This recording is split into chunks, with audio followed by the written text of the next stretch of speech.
Rolex is one of the most luxury brands in the world, valued today at around $8 billion. Its history dates back a century ago and began with an orphan teenager whose inheritance was stolen away from him. With nothing other than his determination to overcome his challenges, he ran away from his hometown and moved to another country. After a few years working his way out, he decided to follow his passion and opened a watchmaking business. Little did he know that this business venture would lead him to pioneer modern wristwatches, changing its whole industry and creating a billion-dollar empire.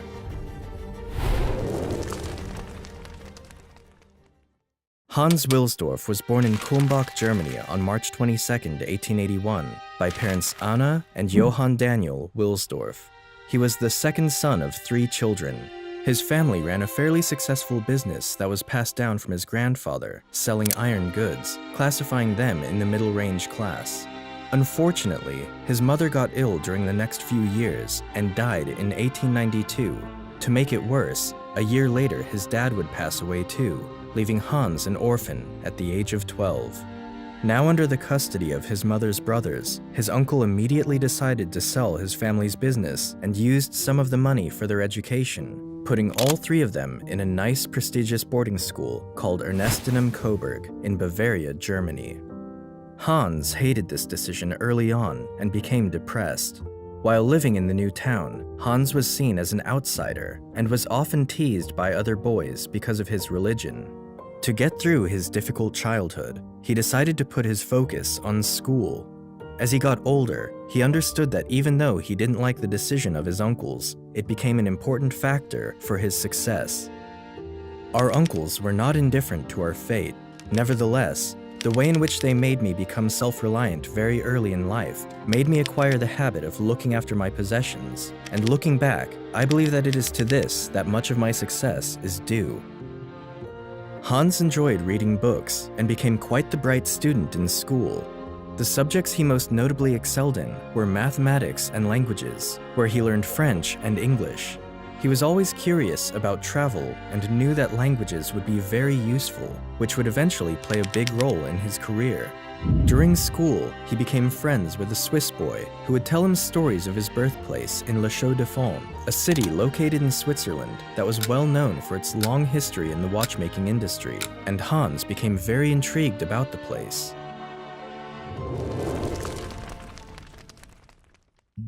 One day, Hans had enough of the way of his life and left the boarding school in Germany to move to Geneva, Switzerland. At the age of 19, he got himself a job as an apprentice for an international pearl exporting company. This company was buying pearls from various markets and would sort, grade, and package them for sale to jewelers. He noticed the company wasn't really creating anything, but was still making great profits. There, he immersed himself to learn their business tactics and was making good money for his age. One day, Hans received a letter from his friend who offered him a job for a company called Kuno Corten. Kuno Corten was one of the biggest high-quality watchmaking businesses at the time and was exporting about 1 million Swiss francs worth of pocket watches each year. They also produced some of their own watches from scratch. This well-known company was based in Le Chaux-de-Fonds, the place he always wanted to go.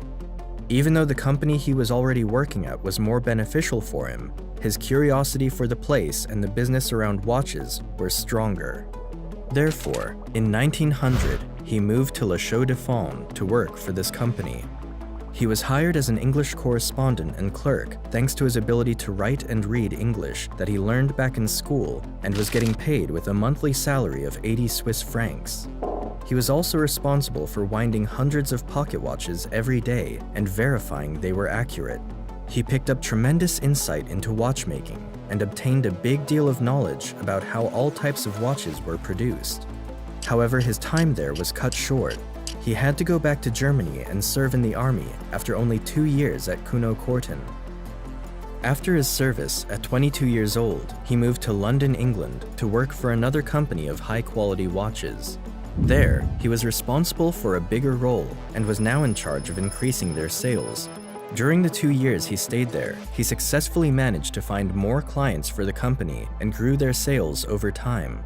By then, he was already thinking about building his own business of watches and was learning everything he could to further his knowledge into his future business. During those years, he also met his future wife, Florence Frances May Crotty, and would get married shortly after.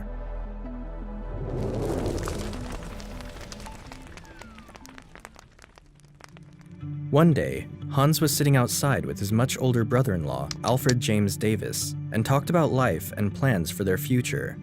Hans told him he felt he was confident enough to open his own business of watches, but he just needed some capital. Alfred did have the money and knew how passionate Hans was about watches. Despite being very young, he took a chance on the German and told him he was going to help him on his business venture and was ready to invest his money.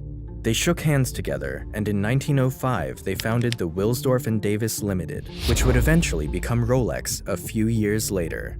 They partnered up with a Swiss watch company called Hermann Egler, which was based in Switzerland, and started importing movements from the Swiss country to England, placing them in watch cases. They also opened an office in Bienne, Switzerland, to favor his partnership there. Soon after, they were specializing in the distribution of timepieces at affordable rates. Even though Hans was a lover of watches, there was one major thing he found unfavorable about the watch industry: pocket watches.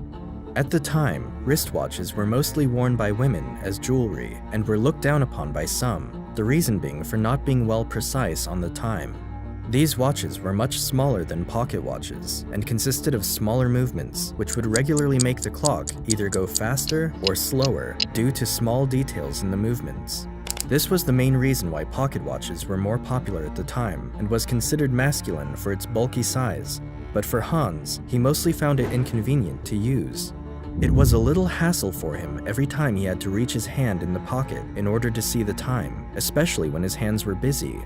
Until then, it was thought to be almost impossible to create the perfect wristwatch that could consistently show the exact time and be in everyday use. My personal opinion is that pocket watches will almost completely disappear and that wristwatches will replace them definitively. Hans Wilsdorf, 1914. Hans predicted that sooner or later, wristwatches were going to be the new norm for everybody, and was fully committed to finding a way to create the perfect wristwatch for it. He spent the next several years traveling to many countries all around Europe and met countless watchmakers to discuss about the small details of watches. During those years, he started to release his own wristwatches, beginning the same year he founded his company. One watch after another, he was crafting down on creating a better high-quality and reliable wristwatch for men and women, applying what he learned from other watchmakers from his journey. Soon after, his company began to get some traction, and by 1908, it was one of the top firms in the watchmaking industry in England.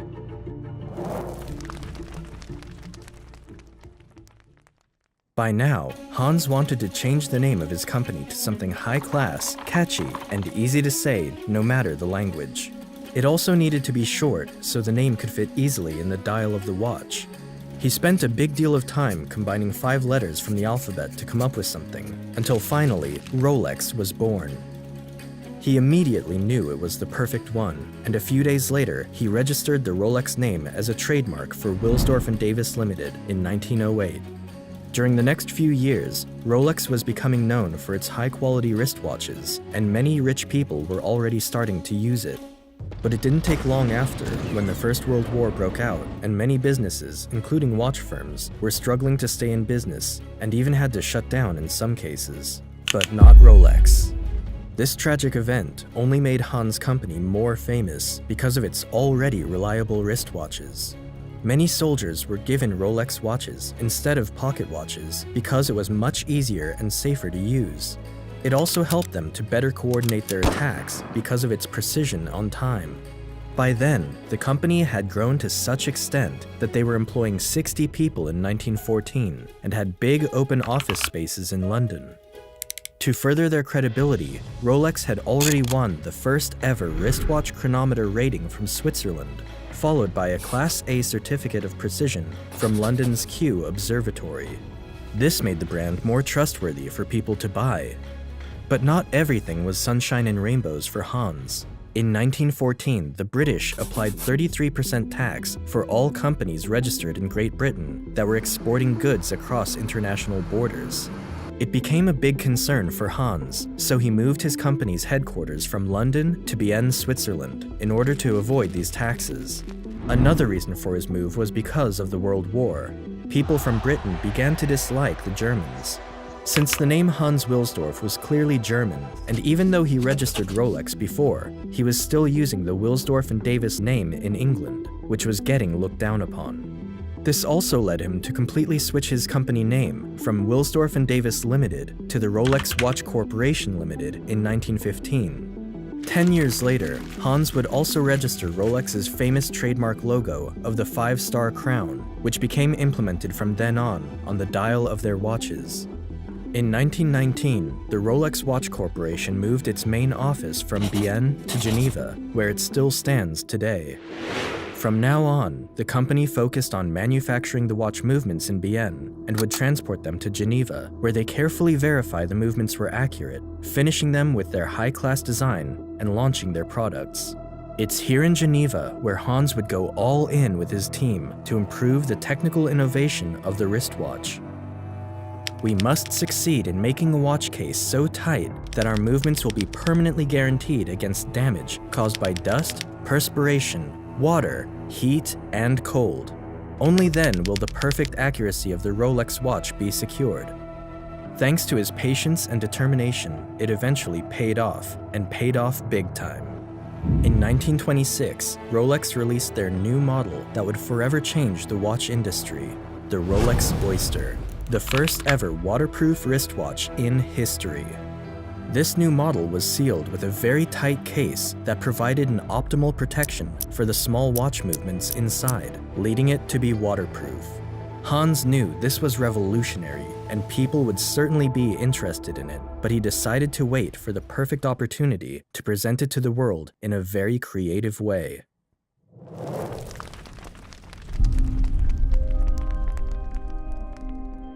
In 1927, Hans heard about a woman from London named Mercedes Gleitze, who claimed to be capable of swimming across the English Channel, a 20.5-mile body of water that separated England and France.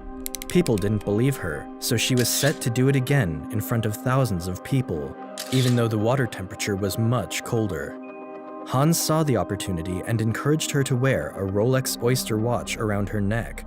After swimming for over 10 hours, she was pulled out from the water after almost freezing to death and made it about 4/5 of the way across the channel. The task was not a complete success, but the Rolex Oyster came out of the water in perfect condition. People went crazy for the watch, and Hans followed the publicity by putting an ad in front of the London Daily Mail newspaper related to the event. This is the point where Rolex rose to international fame as a revolutionary watch. To further the hype, Hans also marketed his Rolex Oyster inside of fish bowls with real fishes in it on the sale display of every Rolex dealership for people to see when they walked by. This genius strategy worked amazingly, and people became hooked on the products. By now, Hans decided to advertise heavily on Rolex, so in 1928, he worked with the top British model at the time, Evelyn Lane, to promote his watches. And of course, there were pictures of her wearing her wristwatch inside a fishbowl. The publicity didn't stop there. In 1933, Rolex Oysters were seen in the newspaper again, related to a flight over Mount Everest, in which the crew members who were wearing their Rolexes were very satisfied to see that after the flight, their watches were still 100% functional. Another example was when the famous driver, Malcolm Campbell, set a speed record for driving around 300 miles per hour wearing his Rolex in 1935. Hans asked his permission to publicize it, and Malcolm accepted it, refusing to get paid. At this point, people began to perceive Rolex not only as a high-quality designed watch, but also as a trustworthy, reliable, and technical wristwatch that anyone can wear for everyday use. Only great marketing is needed to make a company successful.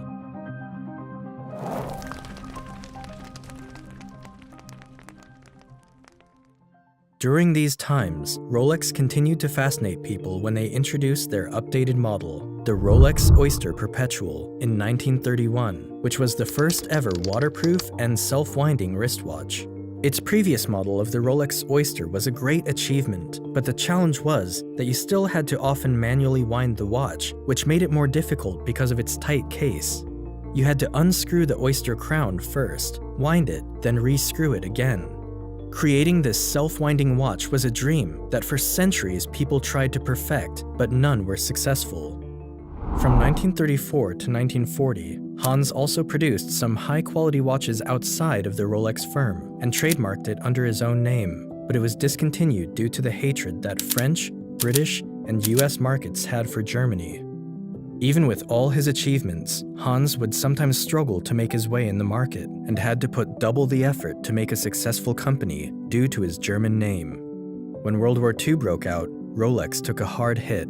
It became difficult and expensive to export products outside of Switzerland to some other big markets in Europe.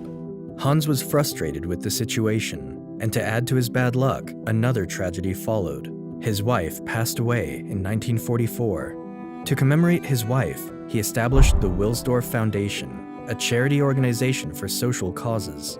Something to mention, shortly before Hans' death, he transferred 100% ownership of Rolex to the Wilsdorf Foundation, which still owns and controls Rolex to this day. Therefore, Rolex will never go public or be sold, nor will they ever pay any taxes because it's essentially a charity. As soon as World War II finished, Rolex started to take off, and tremendously. To give you an idea, in 1946, Rolex had sold its 50,000th certified Rolex chronometer, which they started certifying 20 years ago. By the next year, in 1947, their sales reached their 100,000th certified Rolex chronometer, doubling their sales from the past 2 decades in a single year. Its success was backed up from his new model that was released in 1945, the Rolex Datejust, the first waterproof self-winding wristwatch to indicate the date of the month on the dial. This was followed by another revolutionary model nearly 10 years later, the Rolex Day-Date, the first waterproof and self-winding wristwatch to not only include the date of the month, but also the day of the week. These types of watches are still seen to this day, which is often the standard for normal use of wristwatches. During the 50s, Rolex kept releasing a series of innovative watches. The most legendary one was the Rolex Submariner, introduced in 1953. It was the first deep-diving waterproof wristwatch that could reach 100 meters deep in the ocean without getting dysfunctional. Hans Wilsdorf died in the year 1960. Following his death, Rolex started to approach itself as the luxury brand it is today. The company focused their marketing more toward being an exclusive watch collection for people of high society, which worked. Another factor to consider is that in 1985, Rolex started to manufacture their watches with 904L, a very endurable and expensive steel, becoming the first watch to ever do so, which is one of the reasons for their expensive prices. Today, Rolex remains as the most recognizable watch brand in the world. From an orphan boy who started with nothing, Hans Wilsdorf went for his own path and is responsible for changing the watch industry to what we know today. His passion for design and technical innovation has placed him on the list of one of the most influential men in the industry, and his legacy can be seen today in every person wearing a Rolex. Thank you all for watching, make sure to subscribe, and until the next one.